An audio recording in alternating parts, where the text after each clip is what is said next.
So last week, Google sent me out the Google Pixel 5 early for me to review for you guys. And I've got to be honest, after using it for a couple days, I'm pretty impressed. What's up everybody, I'm Seth Fowler and this is my review of the upcoming Google Pixel 5.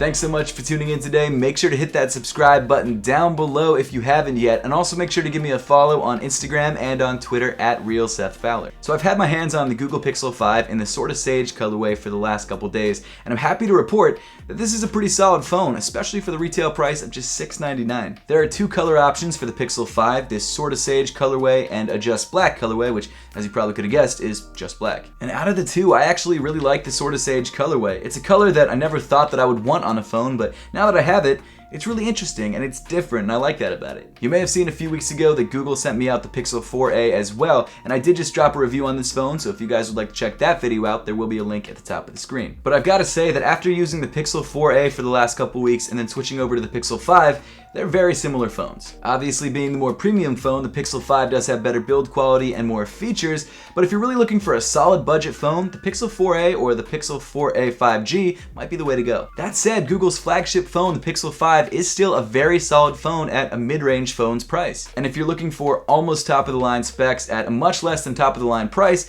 the Pixel 5 is an excellent option. But getting into the phone itself, the Google Pixel 5 features a 6-inch OLED 90Hz display. And to be real with you guys, it's a really excellent looking screen. It's vibrant, the contrast is great, and the viewing angles are great. Even though the overall design and size of the Pixel 5 is almost identical to that of the Pixel 4a, Google has actually gotten rid of that little bit of chin that was on the Pixel 4a, which effectively makes the screen of the Pixel 5 larger. And I've got to say, the 90Hz display is awesome. I love how smooth it is. I love how good it looks. It's an all-around great screen. Powering the Google Pixel 5, you've got a Snapdragon 765G, which isn't top of the line like I mentioned, but it's still capable enough to do pretty much anything that you're going to want to do on your phone. I would consider myself a phone power user. I use it constantly for social media and for capturing content. However, I don't use it for gaming. And for me, this phone is more than powerful enough. And I think even if you game, it's still going to be just enough to make sure that you're staying up to date with all the latest games. If for some reason you're switching from one of the top of the line current Samsung phones, you might notice some power difference, but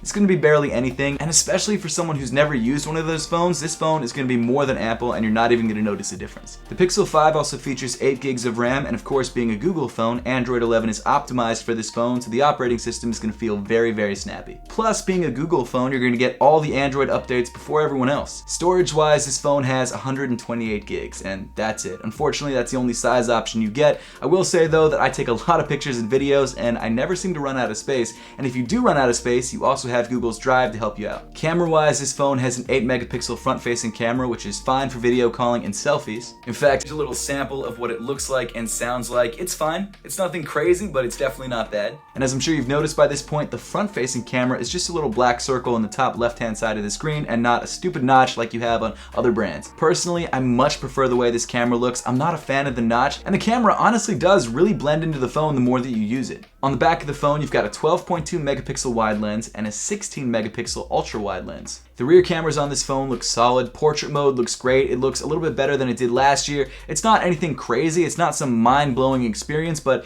it's a solid, almost class-leading camera. Video-wise, the image stabilization is crazy. I don't understand it. It looks great. And here's an example of the rear-facing camera's video and recording capabilities and also its image stabilization. When it comes to battery, the Pixel 5 has a 4,000 milliamp hour battery, and I've got to say, it gives me excellent battery life. And on the Pixel 5, unlike the Pixel 4a, you've actually got wireless charging, and you can charge other devices wirelessly on your phone. That's a great feature, especially for something like Pixel Buds. Like most other Pixels, the Pixel 5 has its fingerprint reader on the back, and I've got to say, it's one of the fastest fingerprint readers I've ever used. But now getting to the things on this phone that I'm not a huge fan of, and the first one of those things is the speaker.